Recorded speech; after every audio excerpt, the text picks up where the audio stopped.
জয় হিন্দ। আজ আমরা প্রথম শ্রেণীর প্রভাতী গণিত অনুশীলন বই থেকে প্রশ্নপত্র 34 সমাধান করব। এর আগে আমরা 32 এবং 33 সেট দিয়েছি। এই প্রশ্নগুলো বাছাই করা এবং সম্পূর্ণ পাঠ্যসূচি নিয়ে তৈরি করা হয়েছে এবং এই প্রশ্নগুলো যে শুধু যে তৃতীয় পার্বিক মূল্যায়ন অর্থাৎ ফাইনাল পরীক্ষার ক্ষেত্রে যে গুরুত্বপূর্ণ এমনটি নয়। এই প্রশ্নগুলো যে বিভিন্ন প্রতিযোগিতামূলক পরীক্ষা হয়, বৃত্তি পরীক্ষা হয়, সেই পরীক্ষার ক্ষেত্রেও ভীষণভাবে গুরুত্বপূর্ণ। তো আমরা পুরো ক্লাসটা মন দিয়ে দেখবো, তাহলে আমরা অনেক কিছু শিখতে পারবো। তো চলো শুরু করি। প্রথম থেকে কী আছে দেখে নিই আমরা। দেখো এখানে দেওয়া আছে যে এখানে দেওয়া আছে প্রশ্নপত্র 34, সময় দেওয়া আছে 1 ঘন্টা 30 মিনিট এবং পূর্ণমান 50। তো দেখো প্রথমে কী আছে, শূন্যস্থান পূরণ করতে হবে। প্রথমে দেওয়া আছে দেখো ভাজ্য সমান সমান ভাজক গুণ ড্যাশ যোগ ড্যাশ। তাহলে আমরা বিষয়টা ভালো করে দেখে নিই, ভাগফলের ব্যাপারটা কি। এবার দেখো ভাগ অঙ্কের ক্ষেত্রে এইখানে যেটা থাকে তাকে বলা হয় ভাজক, এই মাঝখানে যেটা যাকে ভাগ করা হয় তাকে বলা হয় ভাজ্য, আর ভাজক দিয়ে ভাগ করার পরে যেটা উত্তর হয় সেটাকে বলা হয় ভাগফল, আর শেষে থাকে ভাগশেষ। বোঝা গেল? মনে করো একটি সংখ্যা 5, 5কে আমি 2 দিয়ে ভাগ করব। তাহলে 5-এর মধ্যে 2 কবার যাবে? দুবার যাবে। 2 দুগুণ 4 গেল, বিয়োগ করলাম 1, তাহলে 2টা কি? 2টা আমার ভাজক। 5টা কি? 5টা আমার ভাজ্য। আর 2টা কি? ভাগফল। 1টা কি? ভাগশেষ। তাহলে আমাকে বলেছে ভাজ্য সমান সমান কি। এবার দেখো এটা মানে কীভাবে পাবো আমি? আমি যদি এই দুটো গুণ করে দিই, এই দুটো মানে ভাজক আর ভাগফল গুণ করে দিই, সঙ্গে এটা যোগ করে দিলে 5 পাবো না? দেখো 2 দুগুণ 4 আর এই 1, 5 না? তাহলে 5 পেলাম আমি। তাহলে 5 সমান সমান কি? 2 গুণ 2 যোগ 1, তাই না? তার মানে ভাজক ভাগফল যোগ ভাগশেষ। তাহলে ভাজ্য মানে কি পাচ্ছি আমি? ভাজ্য মানে এই ভাজক গুণ ভাগফল, তাই না? এর সঙ্গে কী করবো? যোগ ভাগশেষ। বোঝা গেল? তাহলে ভাজ্য মানে কি? ভাজক গুণ ভাগফল যোগ ভাগশেষ। তাহলে লিখে দিই আমি, ভাজ্য মানে কি? ভাজক গুণ ভাগফল, ভাগ ফল ফল যোগ ভাগ শেষ। ঠিক আছে? তাহলে কি এটা ভাজ্য মানে ভাজক গুণ ভাগফল যোগ ভাগশেষ। আমরা ভালো করে বুঝে নেব যাতে পরবর্তীকালে আমাদের এগুলো করতে সমস্যা না হয়। ঠিক আছে? অঙ্কগুলো খুবই সহজ, কিন্তু বোঝা জরুরি আমাদের। ধাতুর তৈরি মুদ্রাকে আমরা কি বলি? কয়েন বলি। কয়েন, ক অন্তস্থ একার ন, কয়েল না কিন্তু, অনেকে আবার ক ল বলে, ল ল না কিন্তু। ঠিক আছে? ক অন্তস্থ একার দন্ত না, কয়েন। আমরা ধাতুর মুদ্রাকে বলি কয়েন। তারপরে দেখো যে সংখ্যা থেকে বিয়োগ করা হয় তাকে কি বলে? তাকে বলে বিয়োজক। বিয়োজক। ঠিক আছে? আমরা কিন্তু এই বিয়োজক, বিয়োজক, বিয়োগফল, যোজ্য, যোজক, যোগফল, গুণ্য, গুণক, গুণফল, ঠিক আছে, এই ভাজ্য, ভাজক কীভাবে এইগুলো হয় এর জন্য আলাদা ক্লাস আমরা দিয়েছি, ভিডিও দিয়েছি, তোমরা সেটা দেখবে। তাহলে কিন্তু এই বিয়োজক, বিয়োজ্য, বিয়োগফল এইগুলো কিন্তু এই টার্মগুলো এবং কীভাবে মনে রাখতে হয় তার পদ্ধতি কিন্তু আমি ওখানে বলে দিয়েছি। তোমরা যদি ওই ক্লাসটা দেখো তাহলে তোমরা সহজেই কিন্তু বুঝতে পারবে এবং খাতায় লিখে নেবে। কারণ এখন তো প্রশ্ন সমাধান করছি আমি, তাহলে যদি এখনও এগুলো ডিটেলসে বলি ক্লাসটা অনেক বড় হয়ে যাবে। ঠিক আছে? তারপরে দেখো কোনো সংখ্যার একক স্থানীয় অঙ্কটি 2 হলে, ধরো কোনো সংখ্যা 52 হোক বা 32 হোক বা 12 হোক, এই একক স্থানীয় অঙ্ক 2 হলে সংখ্যাটি অবশ্যই কী হবে? সংখ্যাটি অবশ্যই জোড় সংখ্যা হবে। মনে থাকবে, যদি কোনো সংখ্যার একক স্থানীয় অঙ্ক 2 হয় তাহলে অবশ্যই সংখ্যাটি জোড় সংখ্যা হবে। তারপর দেখো নভেম্বর মাস ড্যাশ দিনে হয়। তাহলে দেখো আমরা কি জানি, এভাবে গুনবে, এই জানুয়ারি, ফেব্রুয়ারি, আমরা জানি কি উপরের যেগুলো সেগুলো 31 দিনে আর নিচেরগুলো 30। তো January, February, March, April, May, June, July, August, September, October, November, মানে 30 দিনে। তাহলে নভেম্বর মাস অবশ্যই 30 দিনে। বোঝা গেল? সহজ তো, একটু কঠিন নয়, শুধু আমাকে এইগুলো জানতে হবে। ঠিক আছে? তারপরে দেখো এখানে কি দেওয়া আছে, ফাঁকা ঘরে এই কখনো কখনো সমান সমান, এরা গ্রেটার দ্যান মানে কি? এই গ্রেটার দ্যান মানে কি? আমরা কিন্তু গ্রেটার দ্যান লেস দ্যানও ক্লাস দিয়েছি যে কীভাবে বুঝবো আমি। এই মনে করো একটা কুমিরের, এটা কি? এটা কুমিরের মুখ। ঠিক আছে? এর মধ্যে যেটা থাকবে সেটা থাকবে বড়, আর এই সাইডে থাকবে ছোট।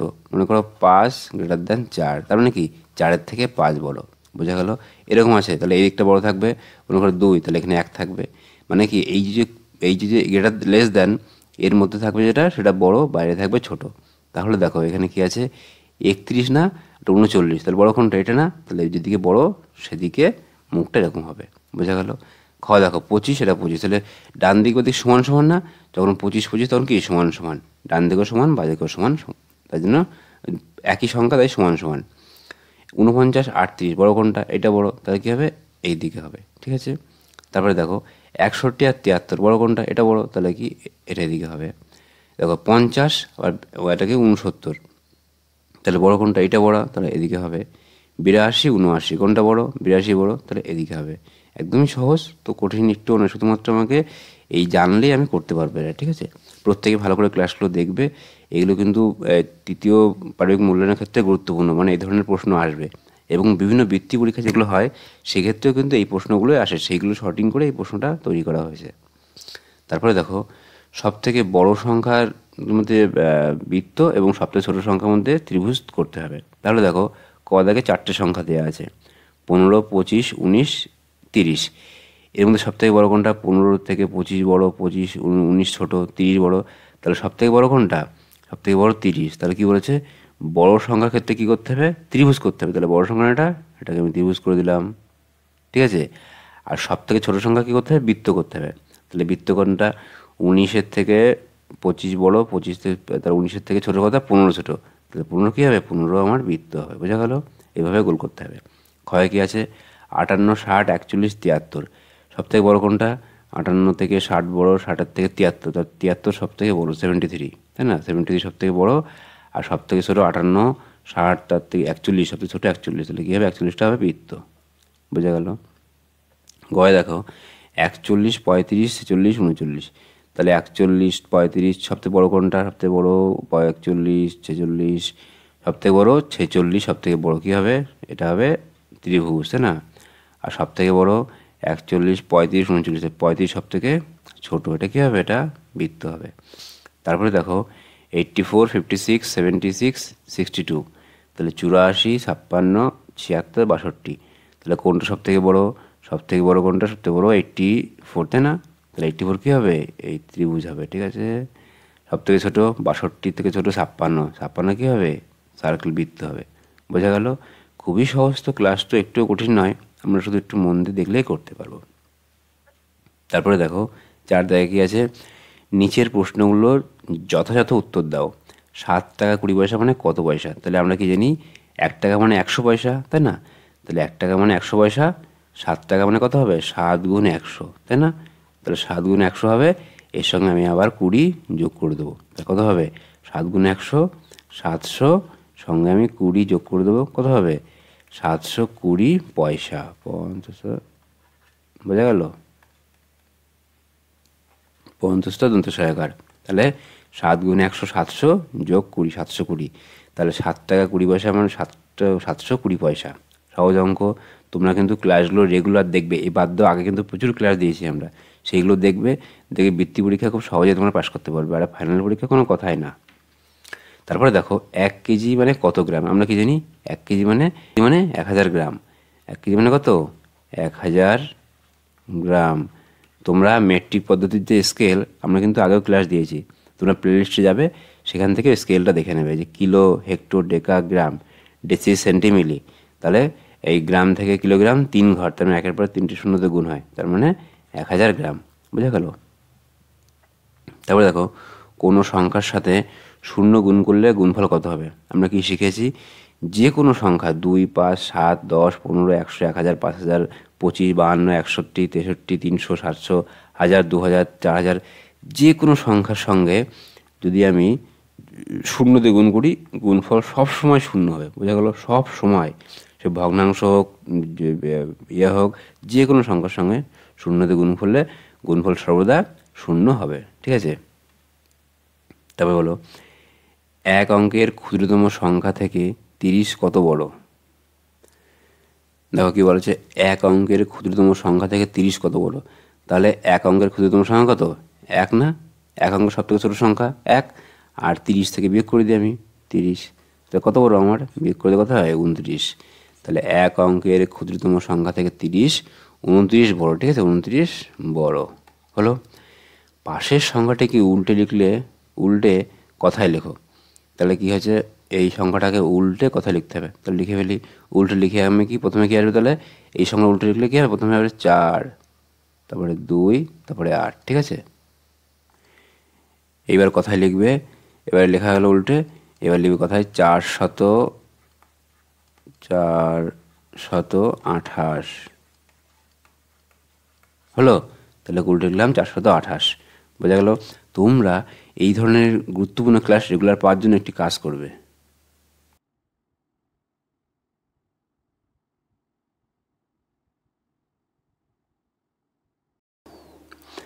তাহলে ক্লাসগুলো আপলোড করার সঙ্গে সঙ্গে তোমরা সহজেই পেয়ে যাবে। তারপরে দেখো একটি যোগ আছে, টাকা পয়সার যোগ। এখানে কী দেওয়া আছে, 4 টাকা 30 পয়সা আর 5 টাকা 60 পয়সা। তাহলে উপরে কী লিখবো আমি, উপরে লিখবো টাকা, এদিকে লিখবো পয়সা, পঞ্চাশ হলো। এবার 4 টাকা 30 পয়সা, 4 টাকা 30 পয়সা, আর 5 টাকা 60 পয়সা, 5 টাকা 60 পয়সা। এবার আমি ডাইরেক্ট বাংলা যোগ করে দেবো, কোনো আলাদা কোনো কঠিন কিছু না। শূন্যর সঙ্গে শূন্য যোগ করলে 0 হয়, 6 আর 3 9 হয়ে গেল। আর 5 আর 4 যোগ করলে কত হবে, 9। তাহলে 9 টাকা 90 পয়সা। তোমরা উত্তর লিখবে 9 টাকা 90 পয়সা, বোঝা গেল। আবার দেখো এই টাকা পয়সা একটি বিয়োগ দিয়েছে, 6 টাকা 50 পয়সা থেকে 4 টাকা 20 পয়সা বাদ দিতে হবে। তারপর লিখবে কি, এখানে টাকা, এখানে লিখবে পয়সা, হলো। এবার দেখো লেখো 6 টাকা 50 পয়সা, তাই না। আর নিচে কত আছে, 4 টাকা 20 পয়সা। আমি বাদ দিয়ে দিই, আমি সহজে বাদ দেবো, কোনো কঠিন একটুও নয়। এবার কী হবে, 0 থেকে 0 বাদ দিলে 0 থাকে, 5 থেকে 2 বাদ দিলে 3 থাকে, এখানে 4 থেকে 6 থেকে 4 বাদ দিলে 2 থাকে। তাহলে 2 টাকা 30 পয়সা, বোঝা গেল।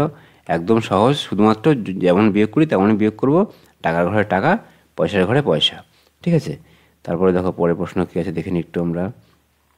এখানে দেখো ঊর্ধ্বক্রমে সাজা, মানে ঊর্ধ্বক্রমে মানে ক্রমে ক্রমে ঊর্ধ্বে যাবে, মানে ছোটো থেকে বড় হবে, ঠিক আছে। প্রথমে ছোট, তারপরে একটু বড়ো, একটু বড়ো, একটু বড়ো, একটু বড়ো, এভাবে যাবে, ঠিক আছে। প্রথমে একদম ছোট থাকবে, ঊর্ধ্বক্রমে সব থেকে ছোট। এবার দেখো এই ধরনের অঙ্ক করার ক্ষেত্রে আমি একটা নিয়ম বলেছিলাম, কি নিয়ম, যে প্রথমে দেখব প্রথম অঙ্কটা, প্রথম সংখ্যাটা ছোট, সবথেকে ছোটো কোনটা। তাহলে দেখো এখানে 3, এখানে 3, এখানে 3, এখানে 4টে ঘরের 4টেই সংখ্যাই একই, তাহলে আমার প্রথম সংখ্যা নিয়ে কোনো কাজ নেই। এবার দেখবো দ্বিতীয় সংখ্যা সব থেকে ছোটো সংখ্যা কোনটা। দ্বিতীয় সংখ্যা এখানে কত আছে, এখানে 2, এখানে 2, এখানে 2, এইখানে 1, তাই না। তাহলে এই 3টে 2 আছে, এখানে দেখো এখানে 2 2 2, তাহলে সব থেকে ছোটো কোনটা, এই 1, তাই না। তাহলে সব থেকে ছোটো কোনটা আসবে, প্রথমে আসবে 3 1 7, বোঝা গেল। এইবার দেখো এটা মিটে গেল। এবার এই 3টে সংখ্যার মধ্যে সবথেকে ছোটো কোনটা। এবার দেখো আমাকে দেখতে হবে 3 নম্বর সংখ্যা, 3 নম্বর সংখ্যা সবথেকে ছোটো কোনটা। এটা 1 আছে, এটা 6, এটা 0, তাহলে 3 নম্বর সংখ্যা সবথেকে ছোটো কোনটা, 0। তাহলে কত হবে পরে, 3 2 0 হলো। তারপরে দেখো কত, 0-এর পরে কত আছে, 1, তার মানে এটা কত হবে, 3 2 1, তারপরে 3 2 3 2 6 হলো। তাহলে দেখো ঊর্ধ্বক্রমে সাজিয়েছি, মানে ছোট থেকে বড়, সব থেকে ছোটো 317, তারপরে 320, তারপর 321, তারপর 326, মানে ছোটো থেকে বড়, বোঝা গেল। অঙ্কগুলো সহজ, কিন্তু আমাকে ওই নিয়ম না মেনে করলে না আমরা গুলিয়ে ফেলবো, যে কোনটা আগে কোনটা পরে, হয়তো 20টা 21টা আগে চলে আসলো, এরকম হতে পারে, হ্যাঁ।